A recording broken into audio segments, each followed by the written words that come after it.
मेरे प्यारे बच्चों, स्वागत है आपका आपके अपने YouTube channel royal career online classes में।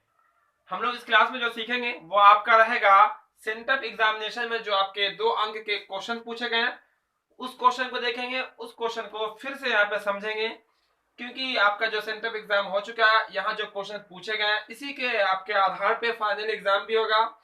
और वैसे स्टूडेंट जो जिससे नहीं बना होगा वो घबराने की कोई बात नहीं है, यहाँ से आप समझ लीजिए और ऐसी गलती आप दोबारा बोर्ड एग्जाम में नहीं करेंगे। तो यहाँ पे आपको पता होगा कि 30 क्वेश्चन पूछे जाते हैं 2 नंबर वाले में से, जिसमें से कोई भी आपको 15 बनाना होता, तो हम आपको 30 क्वेश्चन सॉल्व करके बताएंगे। तो ध्यान से देखिएगा, शुरू से आखिर तक देखिएगा, खूब मजा लेके देखिएगा, पूरा आपको समझ में आएगा और बहुत ही आपको आसान लगेगा कि बहुत ही आसान सा क्वेश्चन है। तो चलिए सेशन को जल्दी से शेयर कर देंगे। तो चलिए हम लोग देख लेते हैं क्वेश्चन नंबर आपका फर्स्ट, यानी कि पहला नंबर क्वेश्चन देख लेते हैं, वो कहता क्या है। तो पहला नंबर क्वेश्चन में जो कहा गया वो आपके सामने स्क्रीन पे भी आ गया होगा। Question number first, question number first में बोला गया द्विघात समीकरण का प्रयोग कर द्विघात समीकरण का हल निकालिए। एक द्विघात समीकरण दिए गए हैं, वो आपका इस तरह से द्विघात समीकरण दिया गया, एक्स स्क्वायर प्लस में आपका 6x है प्लस में 5 है इक्वल में आपका 0 है। बोला गया द्विघात समीकरण का यूज करना है, यानी कि डी निकालना है, फिर द्विघात सूत्र का यूज करना है, फिर आपको निकालना है मूल यानी कि आंसर।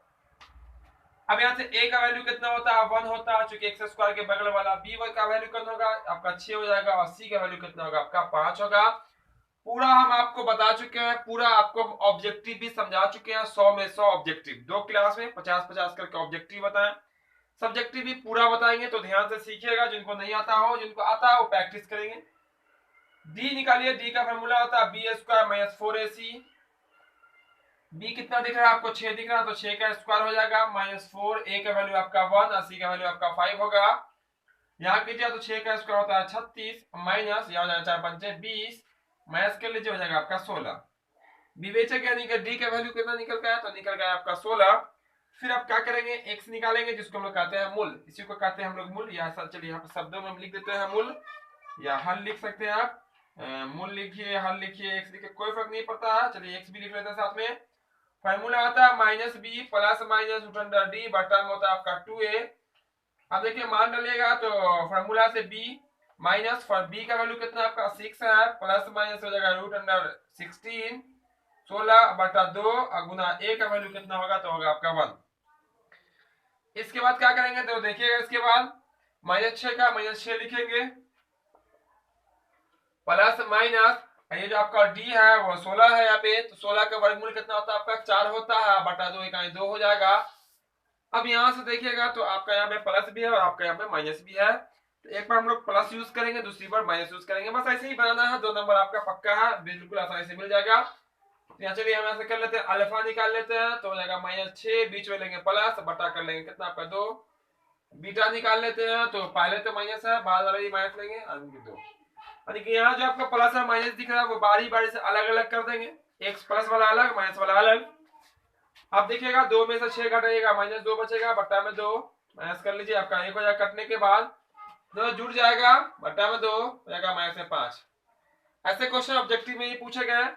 यहाँ पे विधि का नाम नहीं बोला, विधि बताना है, सीधे हल लिखना है, यहाँ पे हल लिख के आप लिख सकते हैं, माइनस सॉरी यहाँ पे हो जाएगा -1, यहाँ पे छूट गया थोड़ा सा, यहाँ पे माइनस लगा दीजिए, -1, क्योंकि यहाँ माइनस है, कट के 1 हो जाएगा, ये कट के 5 हो जाएगा, काटिए ना काटिए कोई फर्क नहीं पड़ता, कॉमा,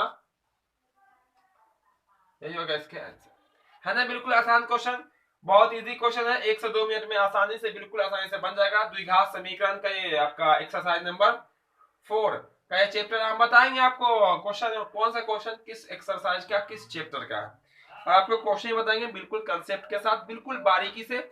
जिनको मैथ थोड़ा सा भी समझ नहीं आता है आज के बाद वो भी कहेगा कि हाँ सर क्वेश्चन बहुत इजी था एग्जामों में, हमसे गलतियां हो गई, हमसे नहीं बना, अब ऐसा नहीं होगा, बिल्कुल, है ना।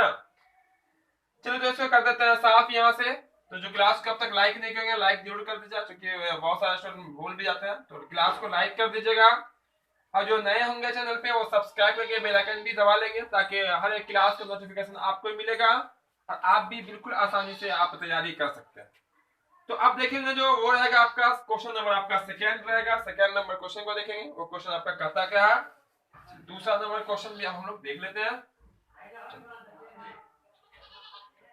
नंबर ऑफ क्वेश्चन है ना, सेकेंड। 2 नंबर क्वेश्चन हो गया यहाँ पे। दूसरा क्वेश्चन, तो दूसरा क्वेश्चन में क्या देख लीजिए इसको। चलिए 2 नंबर क्वेश्चन। 2 नंबर क्वेश्चन में बोला गया आपका, ये आपका वैसे वास्तविक संख्या से लिया गया, लेकिन ये आपके एनसीईआरटी बुक में नहीं पढ़ना है, 9th क्लास में पढ़ना है, लेकिन 10th में पूछा जाता है। हमने कई बार बताया भी ऐसा क्वेश्चन, और ये भी बोला है कि ये क्वेश्चन पूछा जाता है। क्वेश्चन जो आपका वो है 0.6 ऊपर लगा हुआ रैकरिंग यानी कि रेखीय ब्रैकेट, इसको पी बाय क्यू के रूप में कन्वर्ट करना है, यानी कि आसान दशमलव। 0.6 ऐसे लिखा हुआ, आसान था ये, इसको बदलना है हमें परिमेय में। 2 तरीका है, ऑब्जेक्टिव का अलग रास्ता है, सब्जेक्टिव का अलग रास्ता। हम दोनों रास्ता से आपको बताएंगे यहाँ पे। इसको मान लेते हैं, हमें ऐसा माना कि देखिए क्या मानेंगे इसको, x बराबर 0.666 कितनी बार, अनंत बार। कितनी बार, अनंत, जिसका कोई अंत नहीं हो। ये आपका आसान था तो बढ़ता हुआ क्या होगा, चला जाएगा। अब देखिएगा क्या करेंगे यहाँ पे, दशमलव के बाद कितने तरह के अंक आ रहे हैं, तो तरह में कितना होगा, एक तरह का ही आ रहा है, एक ही टाइप, 1 टाइप है इसका जो 6 है। तो दोनों तरफ आप गुना कर लीजिए, दोनों तरफ कितना से, 10 से क्या करने पर, गुना करने पर, गुना करने पर। तो आपका जाएगा 10 गुना 1 हो जाएगा, इक्वल हो जाएगा 10 गुना में 0.666, जितना मर्जी है उतनी बार आप लिख सकते हैं, कोई फर्क नहीं पड़ेगा।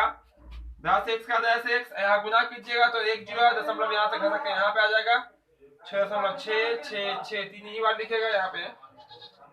क्वेश्चन नंबर 2 यहाँ पे देख लीजिए, दशमलव के बाद जितनी बार ये लिखा हुआ हो उतनी बार यहाँ लिखिएगा तो ठीक रहेगा माइनस करने में, क्योंकि यहाँ भी अनंत बार है, यहाँ भी अनंत बार है, जितनी बार जरूरत पड़ेगी उतनी बार हम लिख सकते हैं।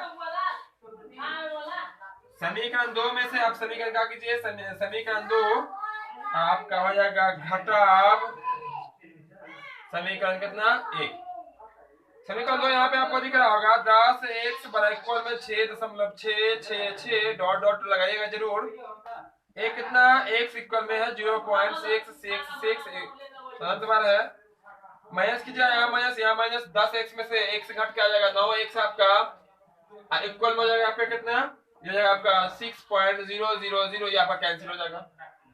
9x इक्वल में 6, तो x इक्वल में हो जाएगा 6/9, कट जाएगा 3 बार में, 3 दूना 6, 3 3 9, x आ जाएगा 2/3। ये आपका आंसर। यानी कि देखिएगा ध्यान से, क्योंकि x इसके बराबर है, देखिए x केवल 2/3 है, यानी कि बराबर हो जाएगा। ये हो गया आपका सब्जेक्टिव विधि। क्या हो गया, सब्जेक्टिव का तरीका।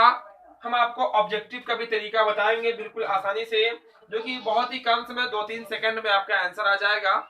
इसका 0.6 का कैसे आएगा यहीं पर समझ लीजिएगा, एक बार में आपको समझ में आ जाएगा। 0 है तो 0 लिखेंगे, दशमलव के जगह प्लस कर लेते हैं, दूसरा टाइप्स होता है। 6 है 6, एक ही तरह का अंक बार बार आएगा, इसलिए 1 बार 9। जितने तरह का अंक आएगा बार बार उतनी बार 9 देते हैं नीचे में।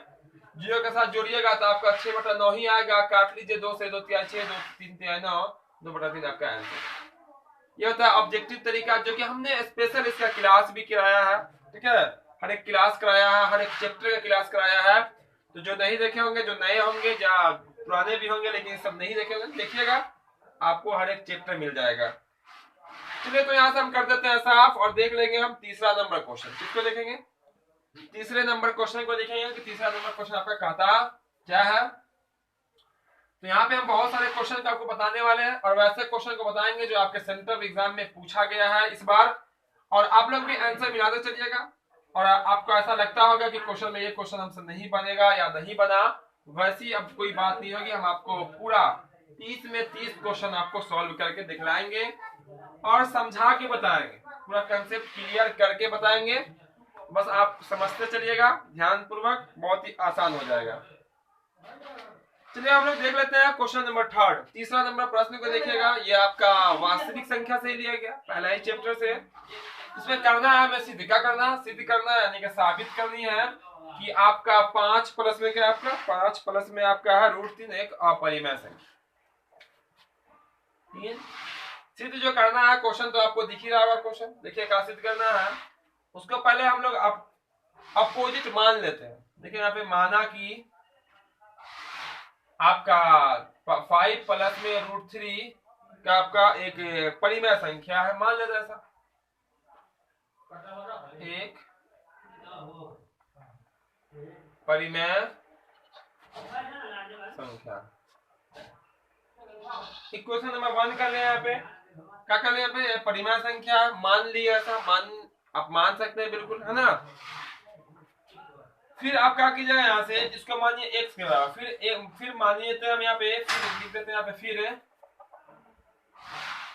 माना कि x बराबर कितना बराबर, x बराबर 5 प्लस में √3, 5 प्लस में √3 है, मान लेते हैं ऐसा। आप क्या करते हैं, दोनों तरफ कर देते हैं स्क्वायर, क्या करते हैं, दोनों तरफ स्क्वायर कर देते हैं, यानी कि वर्ग कर देते हैं। देखिए बहुत इजी है, सिर्फ भाषा लिखना पड़ता है।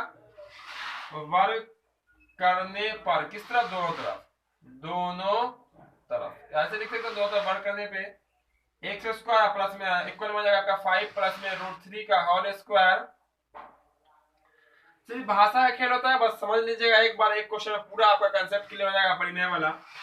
ये आपका हो जाएगा a स्क्वायर, सॉरी यहाँ पे होगा आपका इक्वल यानी कि बराबर 25 प्लस b स्क्वायर यानी कि √3 का स्क्वायर 3 प्लस 2 भी कीजिएगा 10 √3 हो जाएगा। एक्स स्क्वायर इक्वल हो जाएगा 25 3 28 प्लस में कितना 10 √3 तो कितना 25 3 28 हो गया 10 √3। अब यहाँ से क्या करते हैं, समीकरण 2 पे चर्चा करते हैं और आपका आंसर हो जाता है। एक चीज उससे पहले याद रखिएगा आप कि एक परिमेय संख्या रहे, दूसरा अपरिमेय संख्या रहे, एक परिमेय और दूसरा अपरिमेय, कोई भी संबंध में हो, कोई भी रिलेशन में हो, अपरिमेय अपरिमेय वो सब अपरिमेय बन जाता है।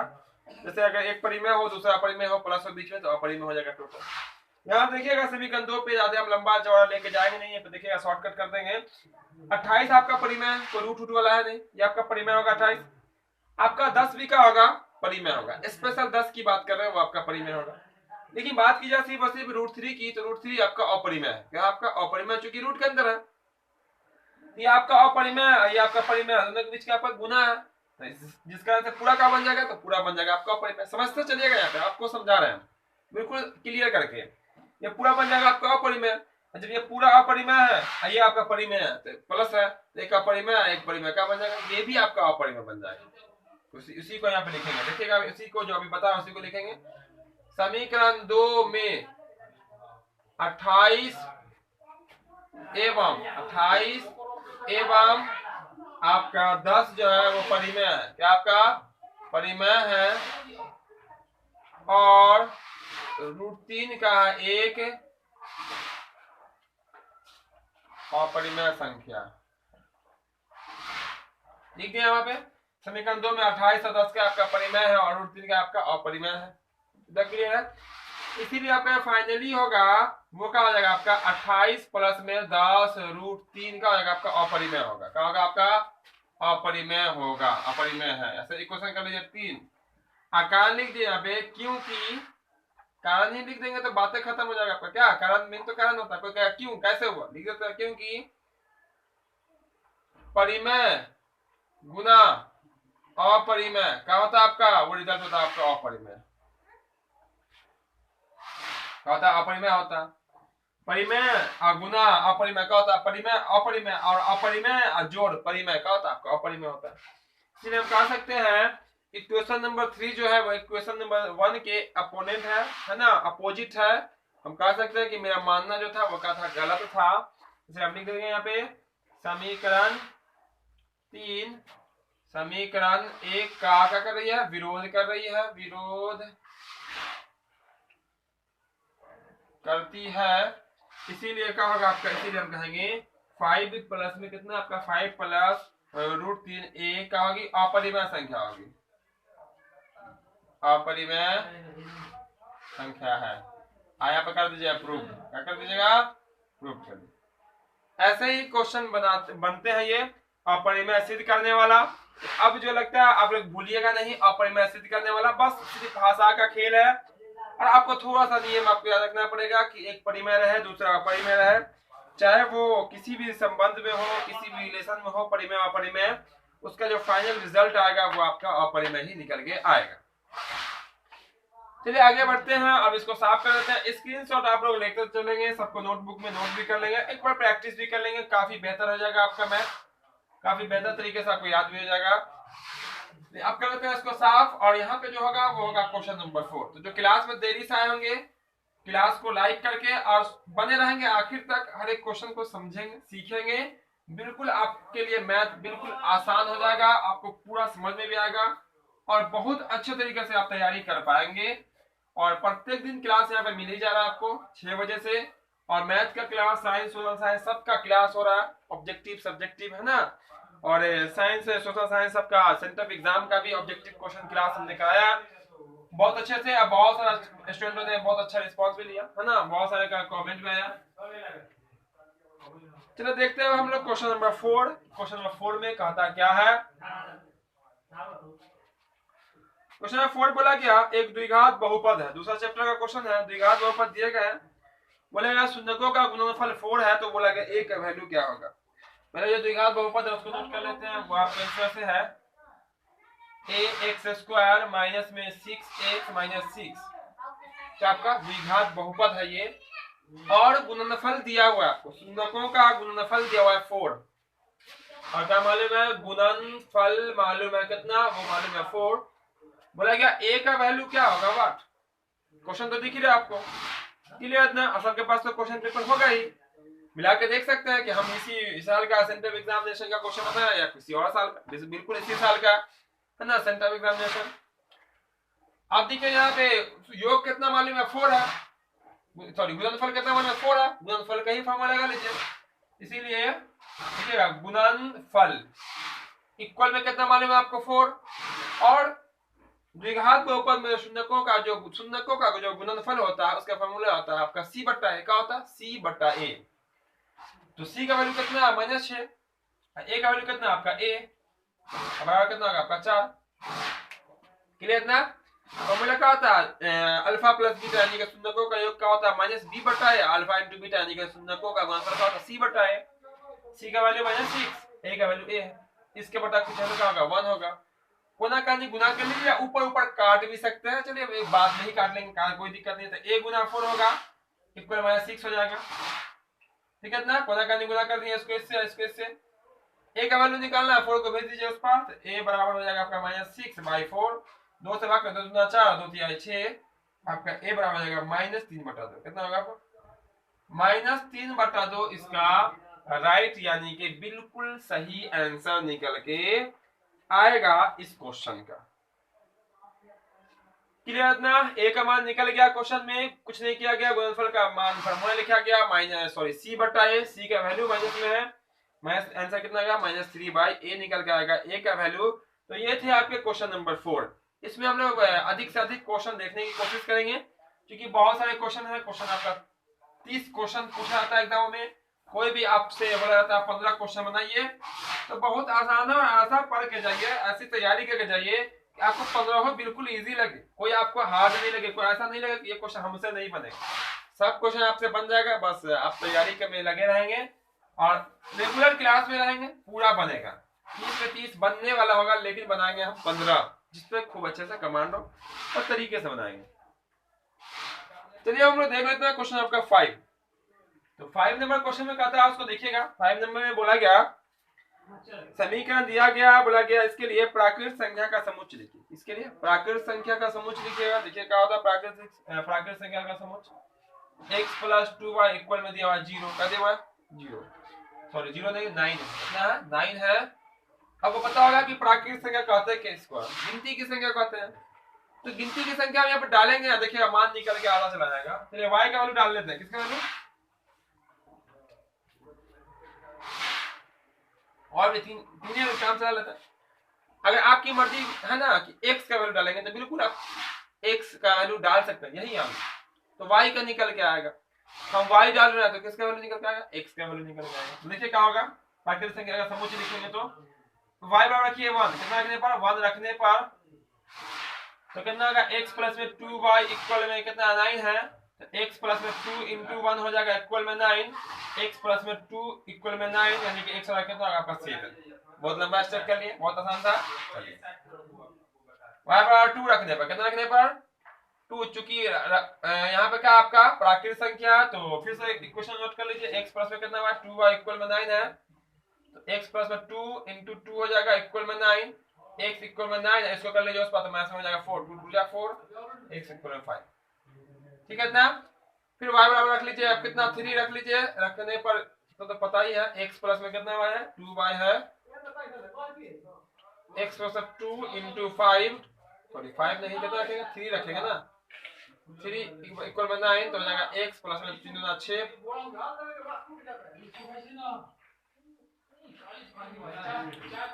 क्लियर ना। इसीलिए देखिएगा यहाँ पे क्या करने वाले, इसीलिए हम करेंगे यहाँ पे, इसीलिए हम लिख सकते हैं समुच्च, क्या लिखिएगा समुच्च, देखिएगा यहाँ पे y बराबर 1 2 3, तो x बराबर जो आ रहा है 1 रखे हैं तो क्या है आपका 7 कॉमा, और 2 रखे हैं तो कितना है आपका 5, और 3 रखे हैं तो क्या है आपका 3 आया है, ऐसा करके आंसर कर लीजिएगा, समुच्च देखिए, ठीक है समुच्च क्लियर है। हम y किसका मान रखे y का मान रखे, अगर x का रखिएगा तो y का भिन्न भिन्न अलग अलग मान आएगा, तो y का 1 रखे तो x कितना है आपका 7 आया, y 2 रखे तो x कितना है आपका 5 आया, y 3 रखे तो y x भी कितना है आपका 3 आया, यही इसी को कहते हैं हम लोग समुच्चय, प्राकृतिक संख्या नहीं की गिनती वाली संख्या का। चलिए हम लोग देखते हैं अगला क्वेश्चन जो कि रहेगा क्वेश्चन नंबर आपका 6, कौन नंबर रहेगा क्वेश्चन नंबर आपका 6 रहेगा। 6 नंबर क्वेश्चन को देखते हैं, वो क्या कहता है, यहाँ पे भी समीकरण दिया गया है, बोला गया इसका एक अद्वितीय हल है, तो हमें p का मान निकालना है, बिल्कुल आसानी से आसान सा क्वेश्चन है, इसी चैप्टर से लिया गया क्वेश्चन है, यानी कि 2 चर वाले रैखिक समीकरण का ही क्वेश्चन है दोनों, ये वाला भी और इसके बाद जो क्वेश्चन है वो भी रैखिक समीकरण का ही क्वेश्चन है, ये हो गया आपका बिल्कुल क्लीन। तो उसमें भी बोला गया कितने हल होंगे, एक अद्वितीय यानी कि एक हल होगा, और जो p जो दिख रहा है आपको क्वेश्चन जो दिख ही रहा होगा उस p का वैल्यू आपको कहा गया कितना होगा, वो बोला गया। क्वेश्चन एक बार रिपीट कर देते हैं, फिर भी आपका है 4x प्लस में py इक्वल प्लस में कितना आपका 8 है, प्लस में आपका 8 है, इक्वल में 0 है, अब फिर बोला गया क्वेश्चन में एवं 2x plus 2y plus 2 equal में 0। अब देखिएगा ऐसा एक ऑब्जेक्टिव क्वेश्चन भी था, वहां पर k का मान है p का मान, एक हल बोला गया, कितना हल बोला गया, एक अद्वितीय हल, क्वेश्चन में क्लियर होगा। एक हल का जो कंडीशन होता है वो आपका ये होता है a1 बटा a2 बराबर नहीं b1 बटा b2, यही होता है एक हल का। a1 का वैल्यू पहला x के बगल वाला a, दूसरा x के बगल वाला आपका b ना, दो बराबर नहीं b1 पहला y के बगल वाला b, b1 मतलब p, और दूसरा y के बगल वाला आपका कितना है 2, 2 से 2 काट लीजिए, ऐसे कट जाता है, जब बीच में बराबर हो नीचे नीचे कट सकता है, ऊपर ऊपर कट सकता है, चिन्ह एक जैसा रहेगा, तो नहीं तो कोना का नहीं गुना कीजिए तो बतवा आपका वहीं पहुंचेगा, बात आपका वहीं पहुंचेगा घुमा फिरा के। तो आपका आया p बराबर नहीं आया, सॉरी 4 बराबर नहीं आया p, यहाँ पे आप इसको लिख सकते हैं p बराबर नहीं आया आपका 4, और आपका आंसर हो जाएगा। ऑब्जेक्टिव क्वेश्चन में भी आपको पूछा है सेम ऐसा ही क्वेश्चन, सिर्फ यहाँ पे रख दिया k, क्या रख दिया k, तो वहां पे आंसर आएगा k बराबर नहीं 4। पूरा याद रखिए, जिस क्वेश्चन को एक बार पढ़ लिए वो क्वेश्चन आपको पूरा याद हो जाना चाहिए। उसके बाद 7वां नंबर क्वेश्चन है, 7वां नंबर क्वेश्चन में बोला जो गया है वो आपका है, उसको देख लेते हैं 7वें नंबर वाले क्वेश्चन को कि उसमें क्या बोला गया। इसको कर लेते हैं यहाँ से हम साफ, स्क्रीनशॉट लेना हो जल्दी से ले लीजिएगा। 7वें नंबर कोई भी क्वेश्चन को देखेंगे, वहां पे बार्ज गुणनखंड, कौन सा गुणनखंड, बार्ज गुणनखंड विधि से कहा गया। तो ये जो आपका 2 चर रैखिक समीकरण का क्वेश्चन है, जो क्लास में देरी से आए होंगे लाइक जरूर कर देंगे क्लास को, और जो नए होंगे चैनल को सब्सक्राइब करके बेल आइकन भी दबा लेंगे। तो अब हम लोग देख लेते हैं क्वेश्चन नंबर आपका 7, चलिए यहाँ पर लिख देते हैं आपका क्वेश्चन नंबर 7। तो क्वेश्चन नंबर 7 में जो कहता है उसको देख लेते हैं हम लोग। तो यहाँ पे जो आपका क्वेश्चन कहता है इस तरह से देख लेते हैं क्वेश्चन। तो आपका यहाँ पे है देखिएगा ध्यान से, 2x प्लस में 3y इक्वल में आपका कितना 7 है, और फिर जो आपका कहा गया है वो आपका है 6x माइनस 5y इक्वल में 11। अब बोला गया सबसे बड़ी बात क्या है कि इसको विधि है बार्ज गुणनखंड विधि, उस विधि से बनाना है। तो देखिएगा बार्ज गुणनखंड विधि समझ लीजिए, जिनको नहीं आता हो बार्ज गुणनखंड विधि, तो अब देखिए बार्ज गुणनखंड विधि में हम लोग कैसे करते हैं, ठीक है। तो देखिएगा यहाँ पे क्या होता है, इसमें a होता है, b होता है और c होता है। ये आपका a का लाएगा, ये आपका b का लाएगा, ये आपका c का लाएगा। इसे 1 1 करके होता है, ये आपका 2 2 वाला। एक फार्मूला क्या होता है इसको याद रखिएगा। देखिए क्या होता है फार्मूला में, b c a और फिर b से स्टार्ट करना, b पे जाकर लास्ट कर लेना, समझ लीजिए, बस यही समझ लीजिएगा आंसर आ जाएगा आपका। बी सी ए बी, क्या याद हो गया? बी सी ए बी, चार और तीन होता है ना, A B C, A B C होता है इसमें। उसी में वन करके हम लोग पढ़ते हैं A1 A2 A3 B1 B2 ऐसे पढ़ते हैं हम लोग। तो यहाँ पे क्या होगा, यहाँ पे बी सी ए बी कर लिए, ये आपका वन वाला है, कौन वाला है? वन वाला है। उसके बाद क्या करेंगे हम, यहाँ पे नीचे भी देखिए, अब देखिए यहाँ पे स्टेप समझते रहेगा, स्टेप कैसे कैसे करने वाले हम लोग। तो B1 ऊपर में वन वाला लिखेंगे, नीचे वाला टू वाला। देखिए तो बी का वैल्यू कितना आपका, देखिएगा आपका 3 है, कितना? ठीक है। और सी का वैल्यू कौन है, देखिए तो सी का वैल्यू आपका 7 है। और यहाँ पे देखिएगा तो आपका ये कितना होगा आपका, तो ये कितना होगा आपका ए का वैल्यू, तो ए का वैल्यू आपका हो जाएगा कितना आपका 2। अब बी का वैल्यू कितना आपका, देखिए तो फिर बी का वैल्यू आपका 3 है, देखिए इतना। अब बात कर रहे थे किसका, सेकंड राउंड का। तो सेकंड राउंड में बी कितना आपका -5 है, और उसके बाद सी कितना आपका 11 है। उसके बाद यहाँ पे ए कितना आपका 6 है, और बी आपका कितना, तो बी आपका -5 है। ऐसे एरो लगा लीजिए, देखिए ऐसे एरो,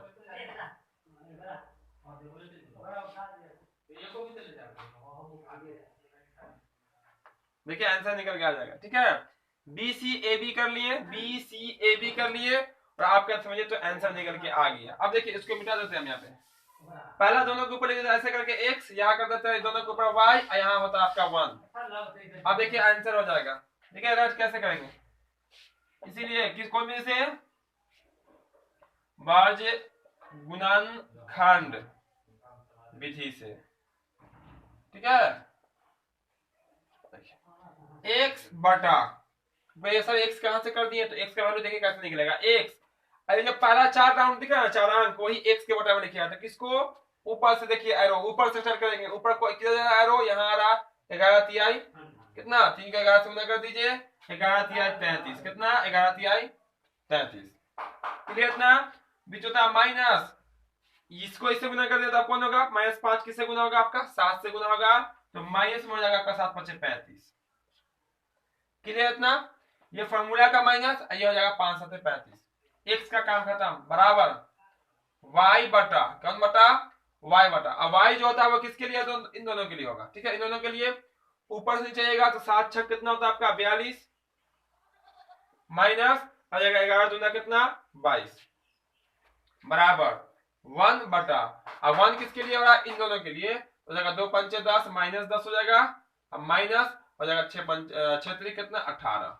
ठीक है, ये अलग है। ठीक है, आपका इसके बाद सिर्फ फॉर्मेट लिखने के लिए हम आपको बता दिए, ऐसा लिखेंगे इस फॉर्मेट में।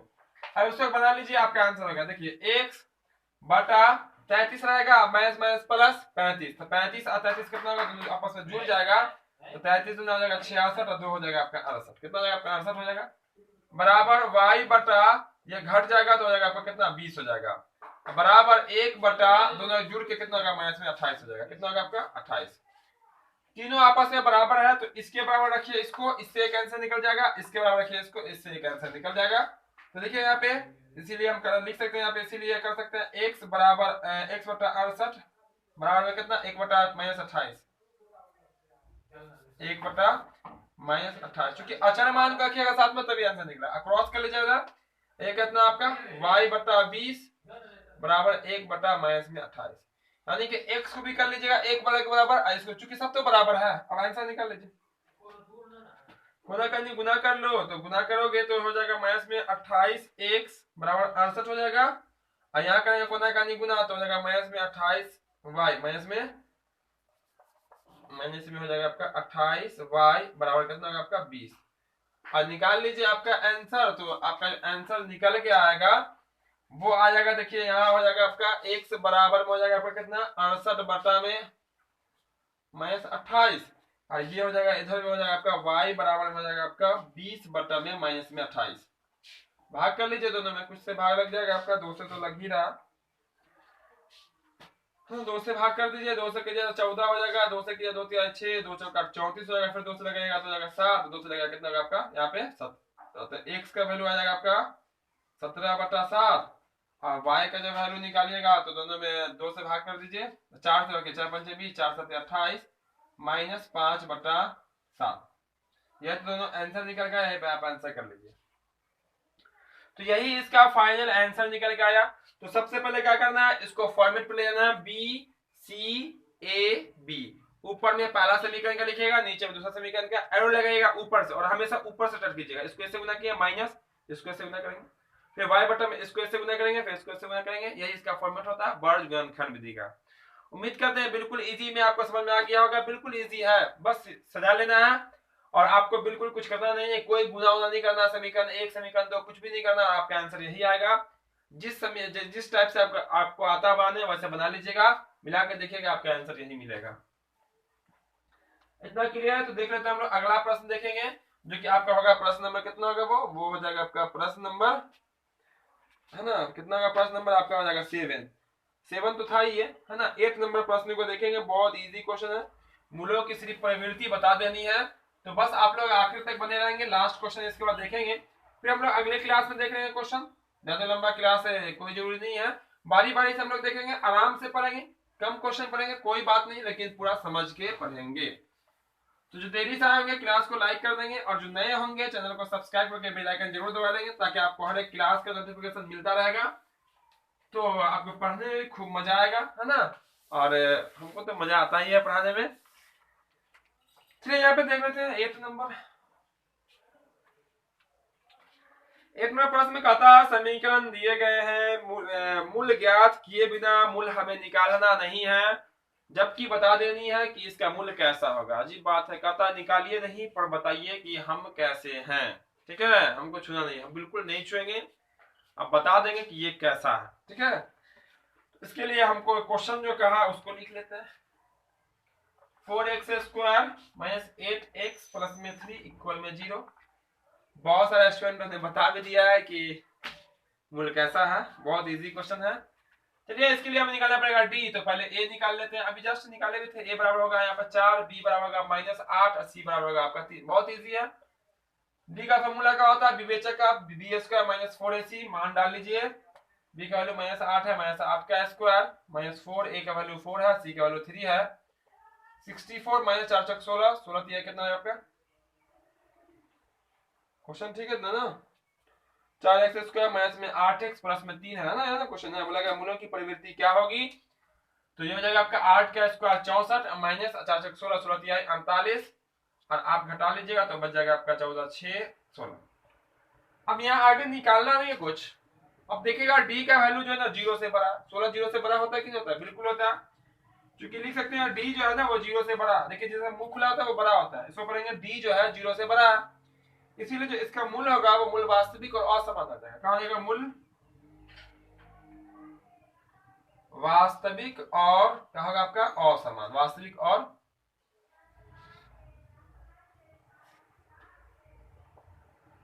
तो इसका आंसर हो जाएगा, यानी कि इसका आंसर निकलेगा, बिल्कुल निकलेगा आंसर इसका, क्योंकि दोनों दो बार आंसर निकलेगा, क्योंकि द्विघात समीकरण, और दोनों आंसर जो होगा आपका वो क्या होगा, अलग अलग अंक आएगा। कैसा अंक आएगा, दोनों समीकरण आपका अलग अलग आएगा, यानी कि दोनों समीकरण में दोनों आंसर का होगा अलग अलग आएगा, लेकिन मूल निकलेगा। उसे कहते हैं मूल वास्तविक और असमान। अगर यही 0 से छोटा होता है यानी कि माइनस में होता तो मूल वास्तविक नहीं होता, इसको कहते हैं मूल अवास्तविक। अगर डी 0 आया था तो मूल वास्तविक और समान होता। इसके बाद और क्वेश्चन को देख ले क्या, एक क्वेश्चन और देख लेते हैं, बहुत इजी क्वेश्चन है, क्वेश्चन नंबर 9 भी एपी का क्वेश्चन है, बहुत सिंपल सा क्वेश्चन है। बोला गया 15वां पद क्या होगा, बस हंसते खेलते आपका निकल जाएगा। ठीक है, क्वेश्चन 9 भी बहुत सिंपल क्वेश्चन पूछा है, और ऐसे ही सिंपल क्वेश्चन आपके एग्जाम में पूछा जाएगा। बस आपको रहना है प्रैक्टिस में रहेंगे, खूब अच्छे से एग्जाम हो जाएगा, खूब मजा भी आएगा एग्जाम में, और तैयारी भी खूब अच्छी हो जाएगी आगे की पढ़ाई के लिए।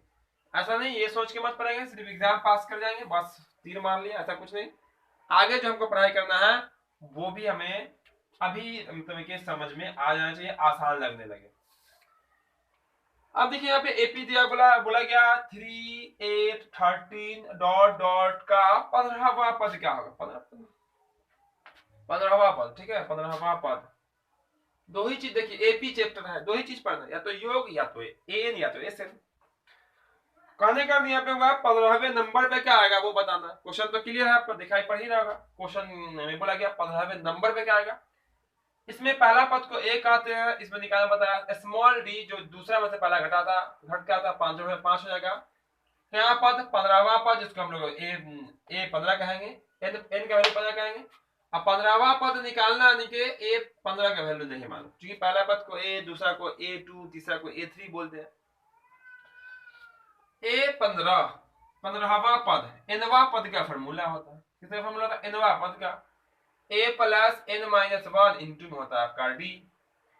अब देखिए a n का वैल्यू आपका 15 है, तो a का वैल्यू कितना होगा आपका 3 प्लस n का वैल्यू 15 माइनस 1। चूंकि सब्जेक्टिव है तो थोड़ा सा आपको प्रोसेस करना पड़ेगा। अगर ऑब्जेक्टिव होता थोड़ा सा घसते आपका आंसर, है ना, क्योंकि बहुत इजी है ये सब। ऑब्जेक्टिव रहेगा तो आप शॉर्टकट में कर लीजिए, कोई फर्क नहीं पड़ता। लेकिन सब्जेक्टिव है, शॉर्टकट आती है, उससे मत जाइएगा शॉर्टकट में, आपको बनाना पड़ेगा, यहाँ पे आपको करके दिखाना पड़ेगा सॉल्व करके। तो सोचिएगा कितना बेहतर से बेहतर हो सके पूरा क्लियर करके, ताकि कोई भी देखेगा तो समझ में आ जाएगा उसको। 3 प्लस ये हो जाएगा आपका कितना 14 हो जाएगा, गुना में 5। देखिए हम तो यहाँ पे 14 से गुना भी डायरेक्ट कर सकते थे यहाँ पे, लेकिन लिखेंगे क्या, जाता क्या है। 3 प्लस 14 पंजे कितना होता है आपका 70। बहुत सारे पेज होते हैं एग्जामों में, ठीक है, तो प्रैक्टिस रखिएगा। 70 दिन कितना होता है आपका 73। इसीलिए कह देंगे अंतिम में 15वां पद, क्या बोलेंगे, 15वां पद जो है 73 होगा, 73 होगा। आप फिर करेंगे यहाँ पे क्या, 15वां पद क्या होगा आपका 73 होगा, फिर कर देंगे आंसर। और यहीं पे हम कर देंगे आज की क्लास को एंड। यहाँ पे 30 क्वेश्चन है, तो हम लोग अगले क्लास में बस क्वेश्चन नंबर 10 से देखेंगे। तो बस आप लोग इंतजार में रहेंगे अगले क्लास का। जो क्लास को अब तक लाइक नहीं किए होंगे, क्लास को लाइक जरूर कर दीजिएगा, और जो नए होंगे सब्सक्राइब करके बेल आइकन जरूर दबा लेंगे, ताकि जैसे ही अगला क्लास आएगा उसका भी नोटिफिकेशन आपको मिलेगा, और आप भी बिल्कुल आसानी से तैयारी कर सकते हैं। तो फिर मिलते हैं हम बहुत जल्द अगले क्लास में। जय हिंद, जय भारत।